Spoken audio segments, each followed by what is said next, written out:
বাংলার সর্বপ্রাচীন জনপদের নাম কি? এখানে টোকেন রয়েছে, এখান থেকে উঠাবেন, প্রশ্নের উত্তর করতে পারলেই গিফট থাকবে, ঠিক আছে? সবাই একটা একটা আগে নিন। হ্যাঁ হ্যাঁ, আচ্ছা আপনি একটা, আপনি একটা, হ্যাঁ আচ্ছা ফার্স্ট দেখেন কি আছে। স্বাধীনতা যুদ্ধের কতজন বীরশ্রেষ্ঠ উপাধি লাভ করেন? হ্যাঁ, স্বাধীনতা যুদ্ধে, বাংলাদেশের স্বাধীনতা যুদ্ধে কতজন বীরশ্রেষ্ঠ উপাধি লাভ করেন? যারটা তার আলাদা আলাদা থাকবে, একজনের আনসার আরেকজন করতে পারবে না, তাহলে আপনার সুযোগ শেষ। পারবেন? এটা 10 সেকেন্ড মাত্র। 15 জন। সরি, উত্তরটি ভুল হয়েছে।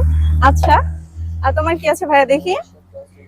সূর্যোদয়ের দেশ বলা হয় কোন দেশকে? পারবে তুমি? আচ্ছা, নো প্রবলেম। আপনার আছে কি ভাইয়া? বাংলার সর্বপ্রাচীন জনপদের নাম কি? ঢাকা। সরি, উত্তরটি ভুল হয়েছে। আপনার কি আছে ভাইয়া? স্বাধীনতা যুদ্ধে হ্যাঁ, বাংলাদেশের কয়টি সেক্টর ছিল? 11টি। হ্যাঁ 11টি। মাশাআল্লাহ, সঠিক উত্তর। আপনার জন্য গিফট রয়েছে,